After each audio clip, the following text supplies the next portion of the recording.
Hey everybody, I'm here with Chief Tyler Chandler, who's a brand new police chief here in Mount Juliet. And I'm Eddie with the Eddie Pool team at Benchmark Realty. Man, I really appreciate all your years of service and taking time to talk to us.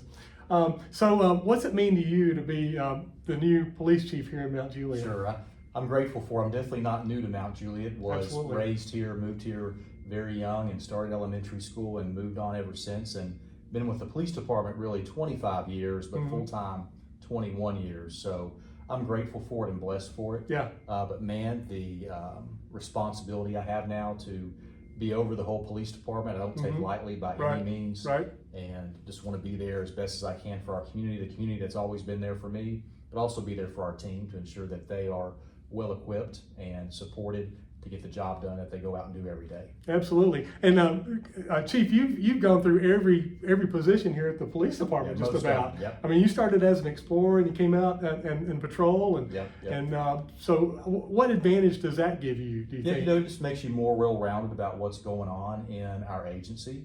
I get to see it at all different levels. I get to see what our dispatchers do and understand what they do on a daily basis, but also our patrol officers out in the street and what they do all the time. And it just gives you that better insight about what they do so you can understand it and be there for them when they need things. Yeah. And when I think of the past chiefs, particularly the last two, with Chief Hambrick, I think of the community policing, and I really feel like as a citizen, he just kind of turned the just the tables of how everybody thought about the police department. Absolutely. And then we had Chief Mullins, and he had a real heart for the officers' well-being and the mental health. Right. And so what do you feel like you're kind of bringing?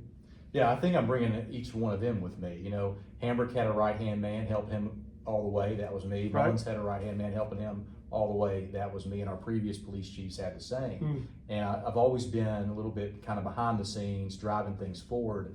And many people saw the public-facing me of giving the updates and the communications from our agency, but really I also had much more responsibility behind the scenes, getting things done, setting vision, and driving that forward. But with me, we're going to see a lot more technology come on board, but that has already been in the works. You know, the new headquarters, the new Advanced Response Communication Center, and now with our Flock Safety Safe City program that brings the drones as a first responder, more LPRs, more cameras at intersections, all the different technologies that our team can use to go after criminals who come to our community. It's going to be a huge impact here once we get that up and running about January timeframe, where it's going to be very hard for any criminal to get away with things here that harm our community. And we have to be strong in that, because over 90% of the people that cause harm in our community don't live here. They come in from outside. They come from the outside, Nashville, other areas. They travel down the interstate, exit off our exits, and go to our different retail areas. But we have to be strong in our defense of our community to keep our community safe. And I never want to see people who live here, who visit here, who shop here, who have businesses here become a victim. And the only way I can prevent that is to strengthen how we go after criminals who try to harm others. And already we're one of the top 10 safest cities. In top 10, Tennessee? depending on what you look at. We could be the #1 safest city if it's over a certain population. If it's all populations, the 4th safest city. It's all very good numbers to see. And we have to maintain that. We can't let our guard down. That's why I tell our team all the time, we have to continue to be proactive. We have to continue to go out and find those who are causing harm, because we can easily lose it. Just over our borders, over our city limits, is a much higher crime area. And it doesn't take much just to cross over. Criminals really don't know borders, but they do know Mt Juliet Police, and they know how active and proactive we are. And that's a good thing, because I want them to go somewhere else. Absolutely. If they're going to commit crime, don't come to our city. Absolutely. And I like that we're in the top 10, but you're not satisfied. No, you want to keep getting better and 10, better. I mean, if we have one victim, that's too many for you, right? And one crime's too many, one victim's too many.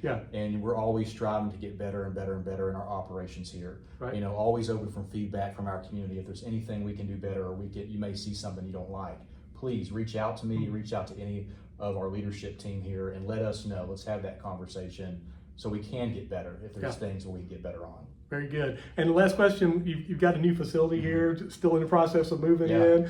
What difference is this going to make for the police department? It's huge. And you designed it. Yeah, a lot of it. People say that, but I was the project manager here. But our architects met with every member of our staff to get their vision on what a new police headquarters could look like, So when you walk the halls here, every person who works here has a part of it. It's not just me. My name may say project manager on the overall project, but really it's our whole team that got us to what we're in today.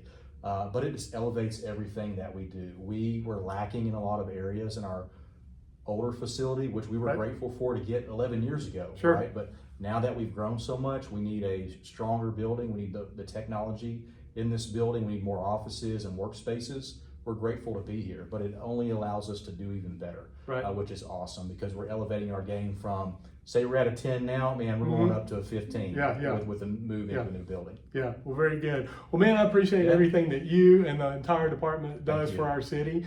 I grew up here, went to elementary school here, and so you've seen the same changes I've seen. I've seen it, yeah. I was a little bit ahead of you. Absolutely. When did you graduate? 81. 81, so 2004. Right? I'm a golden bear. There you go. Both of us. That's awesome. Yeah, man. And thank you guys for watching. I'm Eddie with the Eddie Pool team at Benchmark Realty. We love to lead people home, so call me.